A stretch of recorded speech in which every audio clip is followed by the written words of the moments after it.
Hi Guy, welcome back TV spoilers. Young in the Restless Full Episode Monday, January 26th, there are wars that don't require guns, yet still steal sleep, stability, and the softest parts of a person's soul. Victor understands that better than anyone. Because he has never won through brute force, Alana wins by reading human beings. The way he reads unsigned contracts, wherever there is a crack, there is leverage. When Kane returns like an old storm everyone thought had passed, Victor doesn't simply see a troublemaker or a rival desperate to prove himself. He sees something far more dangerous, a man who could pull Lily out of the hard-earned orbit she built, just to survive everything she's already lost.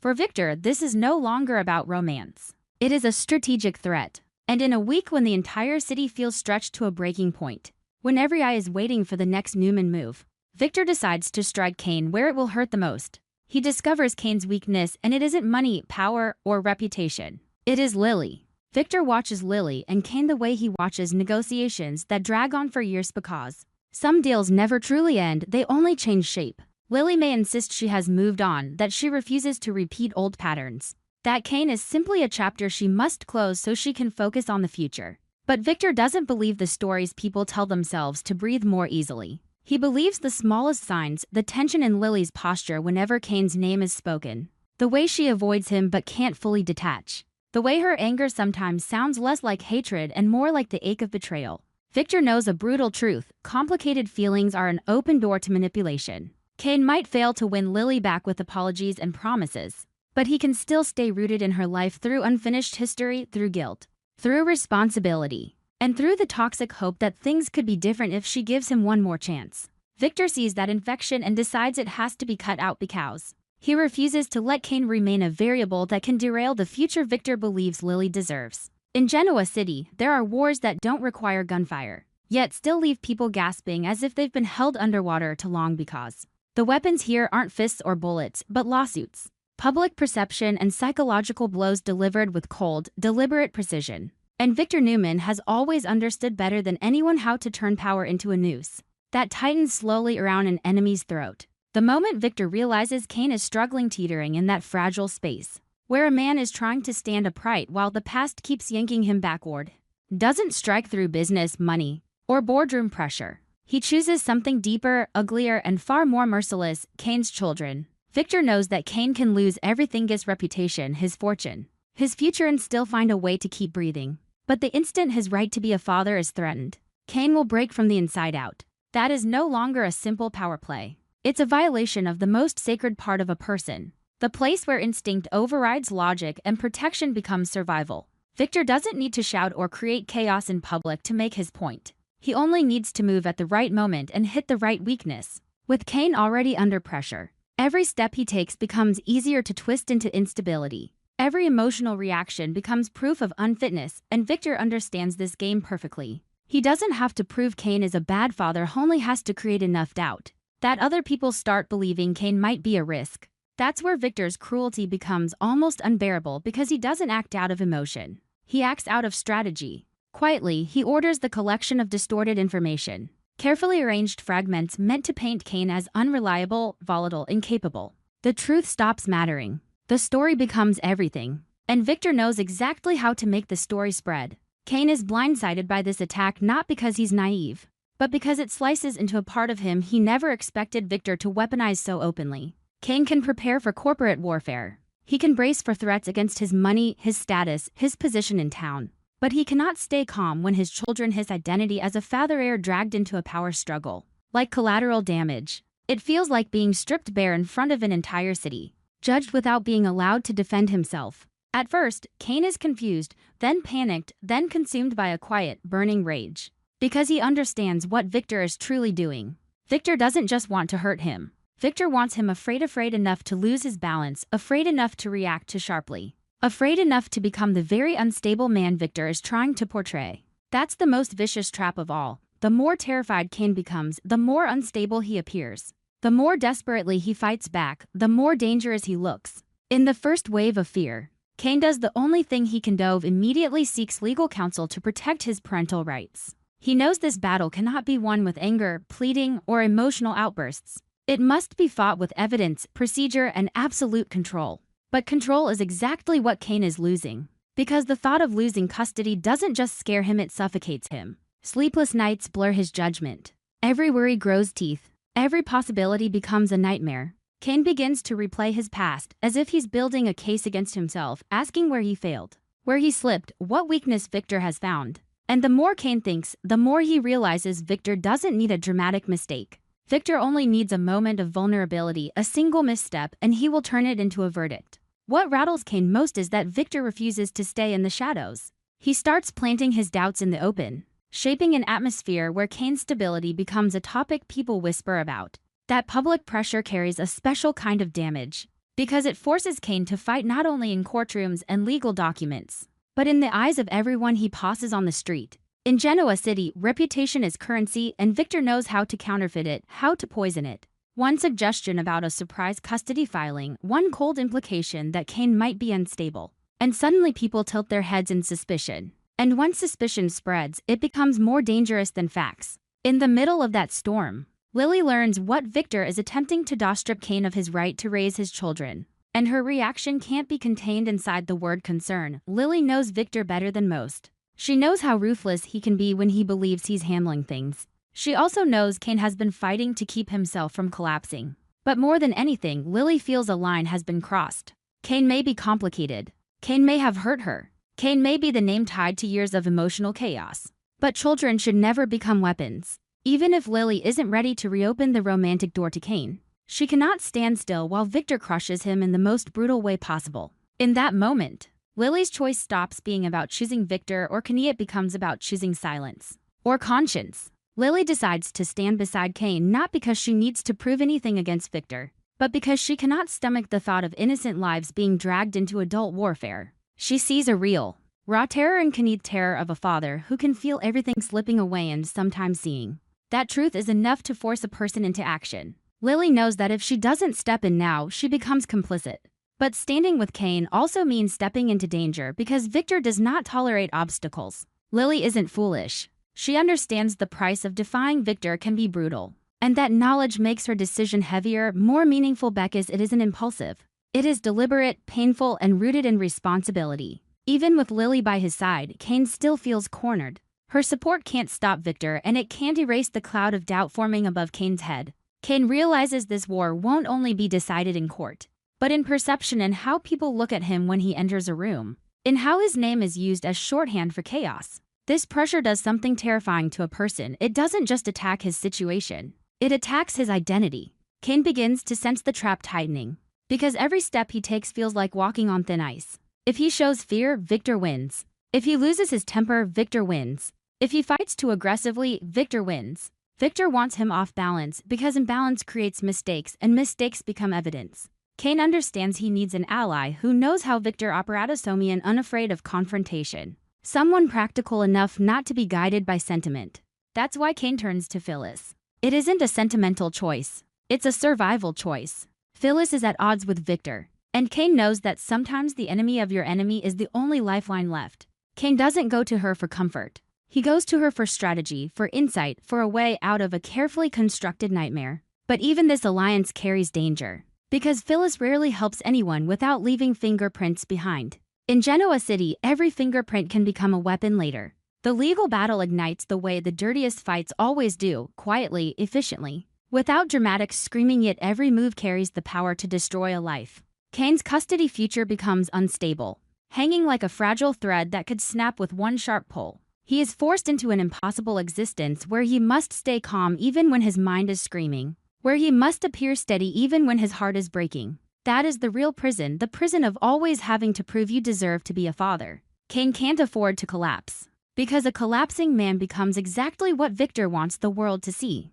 Lily remains close, trying to keep Kane from slipping into self-destructs. But she is being stretched thin too. Standing with Kane means standing against Victor. And Victor has a way of making people feel small simply by existing in the room. Lily understands she can't beat him with emotion. She has to be clear, steady, and unwavering in her belief that this is wrong. But sometimes doing what is right is also what makes you the most isolated. Lily feels the stares, the judgment, the quiet disbelief that she would defend the man who once hurt her. She hates that she has to justify kindness as if it's a weakness. And yet she keeps moving forward because she knows if she walks away, she will lose respect for herself.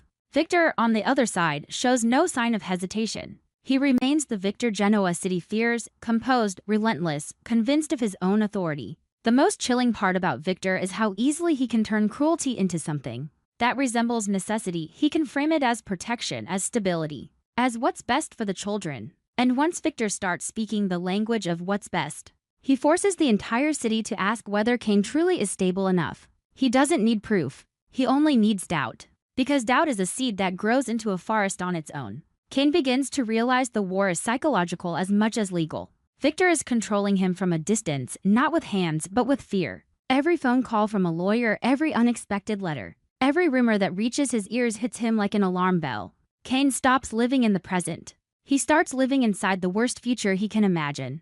The more he imagines it, the more he loses sleep, the more his emotions fracture, the more he risks behaving like the unstable man Victor has described. Kane understands the cruelty of this trap. It forces the victim to destroy himself. Phyllis enters the picture like a dangerous but necessary force. Kane doesn't fully trust her, but he understands that survival sometimes requires imperfect allies. Phyllis can help him see Victor's patterns, uncover Victor's angles, and counter with the kind of boldness that doesn't flinch. But boldness also carries the risk of explosion. Kane knows he's playing with fire, yet he has no alternative. Because if he refuses to play, he will be burned alive in silence. As the legal battle intensifies, Kane's custody future becomes more fragile than ever. And in that fragility, every character's true motivation is exposed. Victor isn't only trying to control Kane, he's reminding the entire city that no one escapes his reach. Lily isn't only defending Kanesha's fighting against her own helplessness in the face of cruelty. Kane isn't only trying to win, he's trying to protect the part of him that makes him human. Phyllis isn't only helping out of Spitesh is carving out her own place in a shifting power game. Everyone is pulled into the same vortex, and the more they struggle, the tighter it becomes. And the closer the story moves toward explosion, the more frightening the question becomes, how far will Victor go? If Victor is willing to threaten custody, that means he is willing to cross a moral boundary most people still cling to. That truth sends a chill through me because I've watched Genoa City long enough to expect twists. But whenever children get dragged into adult warfare, the weight of it feels real in a way that's hard to ignore. There's something painfully human in Kane's fear, something admirable in Lily's refusal to look away, and something infuriating in Victor's calm certainty. It makes me angry, it makes me unsettled, and it makes me wonder whether justice can exist at all in a town where power can bend reality this easily. And then just when Kane believes Lily and Phyllis might give him enough ground to stand, a new signal appears. Sharp and merciless as a blade pressed to the throat, Victor has taken the next step. This isn't only rumor anymore. The doubt is turning into something official. Kane's future as a father trembles like a thread about to snap. And the only question left echoing in the dark is this: if Victor truly files for custody, and the city turns against Kane, will Kane have time to prove he is a father before everything is ripped from his hands? Or is the real tragedy still ahead, waiting in the moment Victor delivers a final blow so devastating that Kane will never rise again? Kane is not the kind of man Victor can control with crude threats. Kane can be reckless, stubborn, arrogant enough to treat every warning as a dare. But Kane also has a blind spot Victor can exploit with surgical precision. Kane cannot tolerate the idea of Lily removing him completely. That is why Victor doesn't attack Kane directly, not at first. Instead, he attacks Kane's belief that Lily is still within reach. Victor makes Kane understand that every path leading back to Lily can be sealed. And the person holding the key is not Lily. It is Victor. This is the heart of Victor's psychological warfare when the enemy still has strength. Make him lose direction by targeting the one thing he cannot live without. Victor's plan is simple in structure and ruthless in execution. If Kane is trying to prove he can exist in Genoa City through financial muscle and irresistible business opportunities, Victor will show him that money cannot buy what Kane wants most. Kane can offer billions, dangle investments that sound like dreams, force the city to speak his name with a mix of fear and curiosity. Yet Victor will turn it all into ash by removing the true motive beneath it all. Victor will remove Lily. So Victor summons Lily not as a friendly meeting, but as a loyalty test disguised as a gift. He offers her something almost impossible to refuse: a stunning business opportunity, a major promotion, a leap so dramatic that Lily wouldn't just stand steady, would stand above the people. Whoever doubted her? Victor doesn't need to say the condition out loud. He simply allows Lily to feel it. The condition lives in his stare, in the silence he controls like a weapon, in the cold message underneath the polished surface: if Lily wants this future, she must leave Kane behind. not only emotionally but professionally and personally. Lily has pride, but she's also endured enough to know pride can be expensive. She looks at Victor's offer and feels as if she's staring at two doors. One door leads to power and stability, where she can build something undeniable and be respected without begging for it. The other door leads into something messy and uncertain, where Kane is a question that has never had a clean answer. She is no longer young enough to believe love can fix everything, but she is not numb enough to treat Kane like a stranger. Each choice feels like cutting away a piece of herself. Choosing her career means accepting that Victor has the right to set terms on her personal life. Choosing Kane means risking the return of chaos and heartbreak, shattering the order she fought so hard to build. What hurts Lily most is not Victor's pressure, but the fact that she understands how Victor sees her as a rational asset, a piece that should be positioned correctly. She hates the feeling of being arranged, defined, moved around on a board where love becomes a weakness that must be eliminated. Yet she cannot deny another truth. Victor may be right about Kane. Kane is a disruption. Kane is the crack in her rhythm. When he appears, everything Lily tries to control becomes harder to control. And what Lily hates most is realizing she can still be shaken by a man who once broke her so completely. Lily tries to stay composed, but inside her a storm rages. She wants to believe she is strong enough to decide for herself, that she doesn't need Victor's version of protection. But Victor doesn't protect her with warmth. He protects her by removing whatever he deems dangerous. And Kane is dangerous not because he needs a knife to make her bleed, but because he only needs to exist to remind her of the moment she believed, hoped, and then watched everything collapse. After the meeting, Lily walks away feeling as if she can't breathe. If she accepts the offer, she steps into a new life and a new level of authority, but she also carries an ugly stain inside herself, the knowledge that she let someone else negotiate her heart. If she refuses, she keeps her autonomy, but she also risks becoming a problem in Victor's eyes. Victor does not tolerate rejection, especially when he believes he's doing what is right.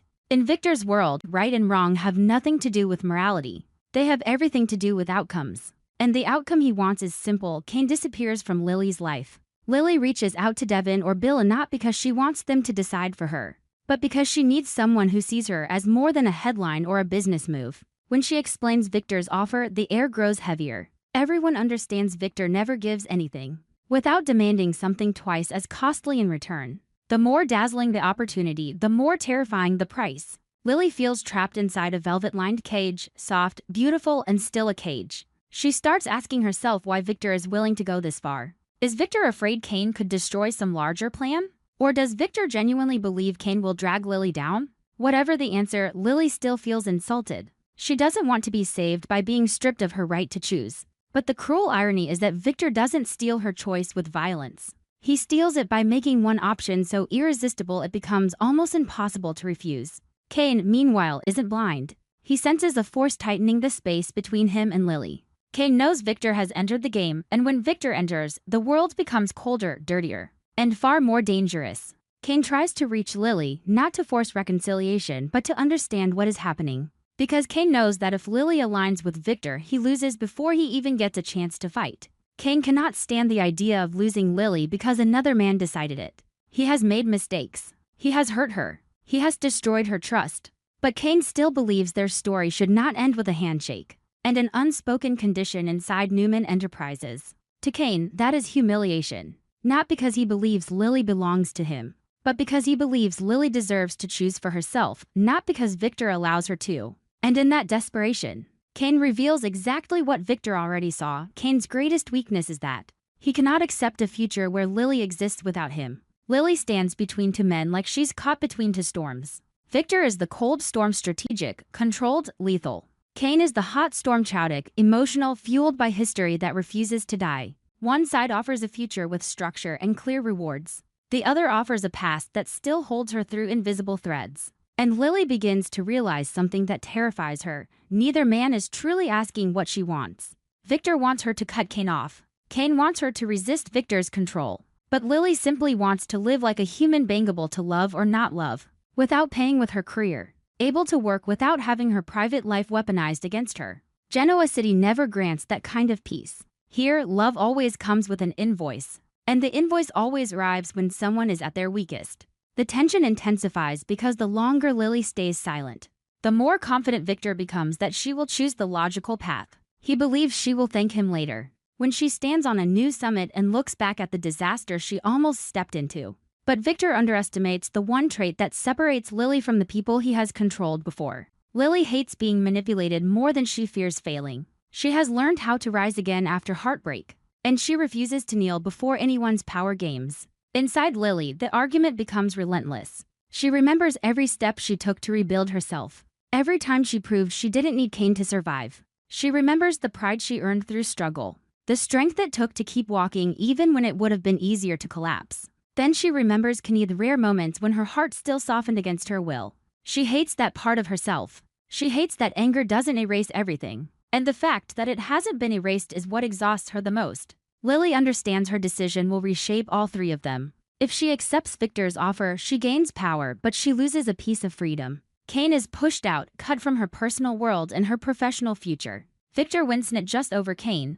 but over the very idea that emotion can resist power. If Lily refuses Victor, she preserves her independence, but she becomes a target. When Victor can't control you with reward, he controls you with pressure. Lily knows that law well. Yet she also knows that if she gives in simply because she's afraid, she will never escape Victor's shadow. The deadline feels like a ticking clock Lily cannot silence. Victor does not rush her with words, but his presence is a constant weight above her. Kane doesn't pressure her with threats, but his desperation is its own kind of force. Lily can't stay in the middle forever. She has to choose. And no matter what she chooses, she will lose something. At last, Lily makes her choice. She doesn't need speeches or dramatic declarations. Her decision reveals itself through what she does, through which path she steps onto, through who she allows into her life and who she forces out. That choice reshapes the relationships in ways that cannot be undone. Victor sees the result as a strategic victory or a betrayal that must be punished. Kane sees it as his final hope or his life sentence.